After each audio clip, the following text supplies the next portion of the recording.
Hello everyone, welcome to my channel. ಇವತ್ತಿನ ಈ ಒಂದು ವಿಡಿಯೋದಲ್ಲಿ ನಾನು ಹೇಳಿಕ್ ಬಂದಿರತಕ್ಕಂಥ ವಿಷಯ ಏನಪ್ಪಾ ಅಂತ ಹೇಳಿದ್ರೆ ಪ್ರೊನೌನ್ಸ್. ಈ ಒಂದು ಪ್ರೊನೌನ್ಸ್ ಬಂದು ನಿಮಗೆ 5 ಮಾರ್ಕ್ಸ್ ಇರುತ್ತೆ ಫ್ರೆಂಡ್ಸ್. ಹಾಗಿದ್ರೆ ಪ್ರೊನೌನ್ಸ್ ಅಂದ್ರೆ ಯಾವ್ದು ಅಂತ ಫಸ್ಟ್ ನೋಡ್ಕೊಬೇಡೋಣ. ಫಸ್ಟ್ ಏನು ನೋಡೋಣ ನಾವು ಯಾವ್ದಾವ್ದು ಪ್ರೊನೌನ್ಸ್ ಬರುತ್ತೆ ಅಂತ ಹೇಳೋದಾದ್ರೆ ನಿಮಗೆ ಇಟ್, ಹಾಗೇನೆ he, she, his, next where, there, ಈ ಥರ ವರ್ಡ್ಸ್ಗಳೆಲ್ಲ ಬರುತ್ತಲ್ಲ ಫ್ರೆಂಡ್ಸ್, ಇದೆಲ್ಲ ಏನಾಗುತ್ತಪ್ಪ ಅಂತ ಹೇಳಿದ್ರೆ ಪ್ರೊನೌನ್ಸ್ ಆಗ್ತಾ ಹೋಗುತ್ತೆ. ಇದನ್ನ ಯೂಸ್ ಮಾಡಿಕೊಂಡು ನಾವು ಯಾವ ರೀತಿಯಾಗಿ 5 ಮಾರ್ಕ್ಸ್ನ ತಗೊಳ್ಳೋದು ಅಂತ ಹೇಳ್ತೀರಾ? ಹೌದು, ತಗೋಬಹುದು. ತುಂಬ ಈಸಿಯೆಸ್ಟ್ ವೇನಲ್ಲಿ ತಗೋಬಹುದು. ನಿಮಗೆ ಕ್ವಶನ್ ನಂಬರ್ 13 ಆರ್ ಸಮಥಿಂಗ್ ಅನ್ಸುತ್ತೆ. ಕ್ವಶನ್ ನಂಬರ್ 13 ಏನಿರುತ್ತಪ್ಪ ಅಂತ ಹೇಳಿದ್ರೆ ನಿಮ್ಗೊಂದು ಪ್ಯಾಸೇಜ್ ಕೊಡ್ತಾನೆ. ಶಾರ್ಟ್ ಒಂದು 3 to 4 ಲೈನ್ಸ್ ಇರಲ್ಲ. ಮ್ಯಾಕ್ಸಿಮಮ್ ಅಂದರೆ 2.5, ಮಿನಿಮಮ್ ಅಂದರೆ ಮ್ಯಾಕ್ಸಿಮಮ್ ಅಂದರೆ 3, ಮಿನಿಮಮ್ ಅಂದರೆ 2.5 ಲೈನ್ಸ್ ಇರತಕ್ಕಂಥ ಒಂದು ಶಾರ್ಟ್ ಪ್ಯಾಸೇಜನ್ನು ಕೊಡ್ತಾನೆ. ಆ ಒಂದು ಪ್ಯಾಸೇಜ್ನಲ್ಲಿ ಏನು ಹೇಳ್ತಾನಪ್ಪ ಅಂತ ಹೇಳಿದ್ರೆ match the following pronouns with nouns ಅಂತ ಕೇಳ್ತಾನೆ. ಓಕೆನಾ? ಸೊ ನೀವೇನು ಮಾಡಬೇಕು, ಅದರಲ್ಲಿ ಮ್ಯಾಚ್ ಮಾಡಬೇಕು. ಪ್ರೊನೌನ್ಸ್ ಲೆಫ್ಟ್ ಸೈಡಿಗೆ ಕೊಟ್ಟಿರ್ತಾನೆ, ಹಾಗೆಯೇ ನೌನ್ಸನ್ನು ರೈಟ್ ಸೈಡಿಗೆ ಕೊಟ್ಟಿರ್ತಾನೆ. ಅವೆರಡನ್ನ ನೀವೇನು ಮಾಡಬೇಕಾಗುತ್ತೆ, ಆ ಒಂದು ಪ್ಯಾಸೇಜನ್ನು ಓದ್ಕೊಂಡು ಮ್ಯಾಚ್ ಮಾಡಬೇಕಾಗುತ್ತೆ. ಹಾಗಿದ್ರೆ ಬನ್ನಿ, ಕ್ವೆಶನ್ ನಿಮಗೆ ಯಾವ ರೀತಿ ಇರುತ್ತೆ ಅಂತ ನಾನು ನಿಮಗೆ ಬರೆದು ತೋರಿಸ್ಬಿಡ್ತೀನಿ. ಸೆಕೆಂಡ್ ಸ್ಟೆಪ್ಪಲ್ಲಿ ಕ್ವೆಶನ್ನು ಈ ರೀತಿಯಾಗಿರುತ್ತೆ. ಕ್ವೆಶನ್ ನಂಬರ್ ಎಷ್ಟಪ್ಪ ಅಂತ ಹೇಳಿದ್ರೆ ಕ್ವೆಶನ್ ನಂಬರ್ 13 ಈ ರೀತಿಯ ಕ್ವೆಶನ್ ಇರುತ್ತೆ. ಏನಂತ, ರೀಡ್, ನೋಟ್ ಮಾಡ್ಕೊಳ್ಳಿ, the following, read the following paragraph, read the following paragraph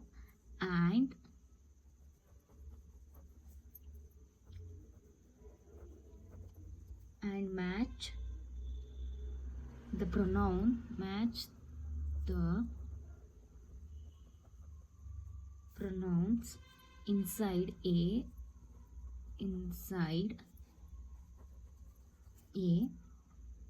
and or with the nouns or noun phrases inside B. They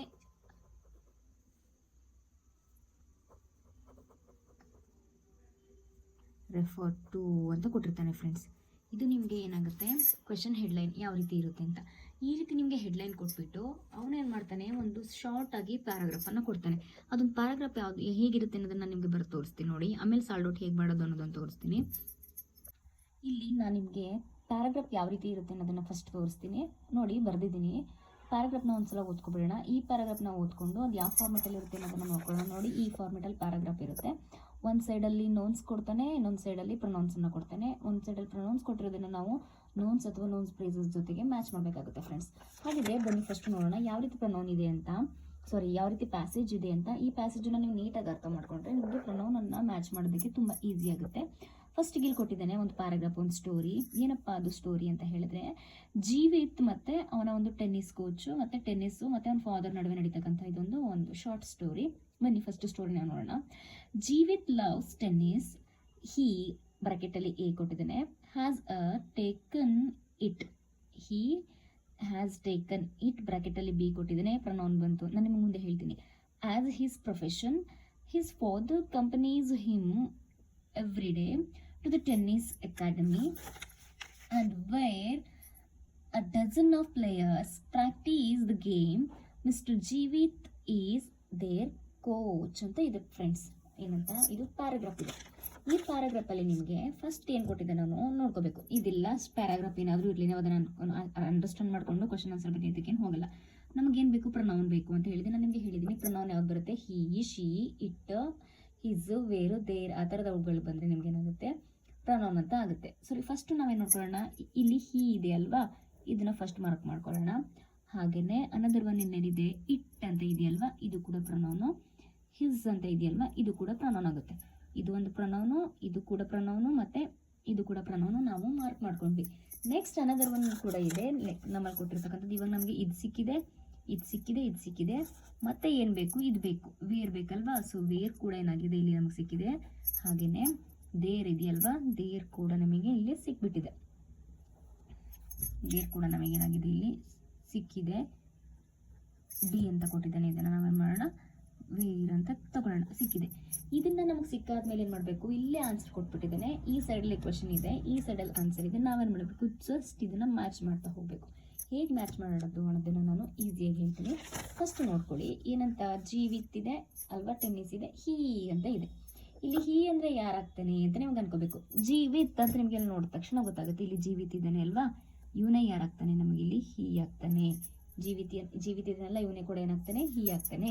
so ನಮ್ಗೆ ಇಲ್ಲಿ ಆನ್ಸರ್ ಸಿಕ್ಬಿಡುತ್ತೆ. ಹೀಗೆ ಏನಾಗಬೇಕು, ನಾವು ಜೀವಿತ್ ಅಂತ ಯೂಸ್ ಮಾಡ್ತಾ ಹೋಗ್ತೀವಿ. ಹೀ ಏನಾಗ್ತಾನೆ ನಮಗೆ ಜೀವಿತ್ ಆಗ್ತಾನೆ, ಸರಿನಾ? ಹಾಗೇನೆ ನೆಕ್ಸ್ಟ್ ಇಟ್, ನಿಮಗೆ ಗೊತ್ತು ವಸ್ತುಗಳು ಬರಲಿ ಏನಾಗ್ತೀವಿ ನಾವು ಇಟ್ಟನ್ನು ಯೂಸ್ ಮಾಡ್ತೀವಿ. ಇಟ್ಟಂದ್ರೆ ಯಾವುದಿಲ್ಲಿ, ಇಟ್ಟಂದ್ರೆ ಏನಾಗುತ್ತೆ ಇಲ್ಲಿ ಟೆನ್ನಿಸ್ ಆಗುತ್ತೆ. ಹೀ ಶಿ ಇದ್ರೆ ವ್ಯಕ್ತಿ ಹೆಸರಿದ್ರೆ ಏನಾಗುತ್ತೆ ನಿಮಗೆ ನೌನಲ್ಲಿ, ಇಲ್ಲಿ ನೋಡಿ ಎಲ್ಲ ಕೊಟ್ಬಿಟ್ಟಿದ್ದಾನೆ, ನೌನ್ ಜೊತೆ ಮ್ಯಾಚ್ ಮಾಡಿ ಅಂತ ಕೊಟ್ಟಿರೋದು. ಇಲ್ಲಿ ಹೀ ಇದ್ದಾನೆ, ಹೀ ಅಂದರೆ ಯಾರಿಲ್ಲಿ ಜೀವಿತ್ತು ಅಲ್ವಾ, ನೌನ್ ಏನಾಗುತ್ತೆ ಫಸ್ಟ್ ಪರ್ಸನ್ ನೌನು, ಹೀ ಜೀವಿತ ಆಗ್ತಾನೆ. ಓಕೆನಾ, ಅದನ್ನ ನಾನು ಮ್ಯಾಚ್ ಮಾಡಿದಾಗ ಹೀ ಆಗ್ತಾನೆ, ಹೀ ಯಾರು ಜೀವಿತ ಆಗ್ತಾನೆ. ನೆಕ್ಸ್ಟ್ ಇಟ್ ವಸ್ತುಗಳ ಥಿಂಗ್ಸ್ಗಳು ಬಂದರೆ ಏನು ಮಾಡಬೇಕು, ಮತ್ತೆ ಗೇಮ್ಸ್ಗಳು ಬಂದರೆ ಏನು ಮಾಡಬೇಕು, it means non living thing ಬಂದರೆ ಇಟ್ಟನ್ನು ಯೂಸ್ ಮಾಡಬೇಕು ಅಂತ ಹೇಳಿದ್ದೀನಿ ನಾನು ಅಲ್ವಾ. ಸೊ ನಾನ್ ಲಿವಿಂಗ್ ಥಿಂಗ್ ಯಾವುದಿಲ್ಲಿ ಟೆನ್ನಿಸ್ ಅಂತ ಇದೆಯಲ್ಲ, ಇದು ನಾನ್ ಲಿವಿಂಗ್ ಥಿಂಗು. ಜೀವಿತ ಅನ್ನೋದು noun, name of a person, place ಆಗುತ್ತೆ. ಸೊ ಇಟ್ಟೇನಾಗುತ್ತೆ ಇಲ್ಲಿ ನಾನ್ ಲಿವಿಂಗ್ ಥಿಂಗು ಟೆನ್ನಿಸ್ ಆಗುತ್ತೆ. ಸೊ ನಮ್ಗೆ ಇಲ್ಲ ಅಂತ ಡೈರೆಕ್ಟಾಗಿ ಸಿಕ್ಕಿದೆ. ಇಟ್ ಅನ್ನೋದೇನು ಟೆನ್ನಿಸ್ ಅಂತ ಮ್ಯಾಚ್ ಮಾಡೋಣ ಇಲ್ಲಿ. ಓಕೆನಾ, ನೆಕ್ಸ್ಟ್ ಹಿಸ್ ಅಂತ ಬೇಕು ನಮಗೆ. ಹಿಸ್ ಅಂದರೆ ಯಾರಿಲ್ಲಿ, ಯಾರು ಇಲ್ಲ. ಫಾದರ್ ನೇಮ್ ಕೊಟ್ಟಿದ್ದೇನಾ ಇಲ್ಲ, ನೆಕ್ಸ್ಟು ಕೋಚರ್ ನೇಮ್ ಕೊಟ್ಟಿದ್ದೇನೆ, ಅದು ಲಾಸ್ಟಲ್ಲಿ ಇದೆ, ಅದು ತಲೆ ಕೆಡಿಸ್ಕೊಳ್ಳೋ ಹಾಗಿಲ್ಲ. ಹಿಸ್ ಅಂದರೆ ಯಾರ ಬಗ್ಗೆ ಮಾತಾಡ್ತಾ ಇದೀವಿ ನಾವು, ಅಲ್ಲಿ ನೋಡಿ ಪ್ಯಾರಾಗ್ರಾಫ್ ನಾವು ಓದಿದಾಗ ನಿಮ್ಗೆ ಗೊತ್ತಾಗುತ್ತೆ. Jeevith loves tennis, he has taken it as his profession ಅಂತ ಆಗುತ್ತೆ ಅಲ್ವಾ. ಸೊ ಇಲ್ಲಿ ಹಿಸ್ ಅಂದರೆ ಯಾರಾಗ್ತಾರೆ ನಮಗೆ, ಇಲ್ಲಿ ಅಗೇನು ಹಿಸ್ ಅಂದರೆ ಯಾರಾಗ್ತಾರೆ, ಜೀವಿತೆ ಆಗ್ತಾನೆ. ಹಿಸ್ ಅಂದರೆ ಅಗೇನು ಯಾರಾಗ್ತಾನೆ, ಜೀವಿತೆ ಆಗ್ತಾನೆ. ಸೊ ಅಲ್ಲಿ ಆನ್ಸರ್ ಕೂಡ ಏನಿದೆ ಜೀವಿತ ಅಂತಾನೆ ಇದೆ. ಓಕೆನಾ, ಹಿಸ್ ಅಂತ ಏನಿತ್ತು ಅದು ಅಗೇನು ಜೀವಿತ ಆಯಿತು. ಹಾಗೇನು ನೆಕ್ಸ್ಟ್ ಉಳಿದಿರೋದು ಯಾವುದು ವೇರ್ ಅಂತ ಇದೆ ಅಲ್ವಾ. ಸೊ ವೇರ್ ಅಂದರೆ ಅವನು ಟೆನ್ನಿಸನ್ನು ಕಲಿಯೋದಕ್ಕೆ ಎಲ್ಲಿ ಸೇರ್ಕೊಂಡ ಅಂತ ಹೇಳಿದ್ರೆ ಟೆನ್ನಿಸ್ ಅಕಾಡೆಮಿ. ನಿಮಗೆ ಡೈರೆಕ್ಟಾಗಿ ಬರುತ್ತೆ. ವೇರ್ ಅಂತ ಎಲ್ಲಿದೆ, ಸಾರಿ ಇಲ್ಲೇ ಇದೆ ಅನಿಸುತ್ತೆ. ವೇರ್ ಅಂತ ಎಲ್ಲಿದೆ, ಇಲ್ಲಿದೆ. ವೇರ್ ಅಂತ ಇಲ್ಲಿದೆ. ಸೊ ಎಲ್ಲಿಗೆ ಸೇರ್ಕೊತಾನಪ್ಪ ಅಂತ ಅಂದರೆ ಅವನು ಟೆನ್ನಿಸ್ ಒಂದು ಅಕಾಡೆಮಿಗೆ ಸೇರ್ಕೊತಾನೆ ಅಲ್ವಾ. ಟೆನ್ನಿಸ್ ಅಕಾಡೆಮಿ ಇದೆಲ್ಲ ಏನಾಗುತ್ತೆ ನಿಮಗೆ ವೇರ್ ಆಗ್ತಾ ಹೋಗುತ್ತೆ. Next there.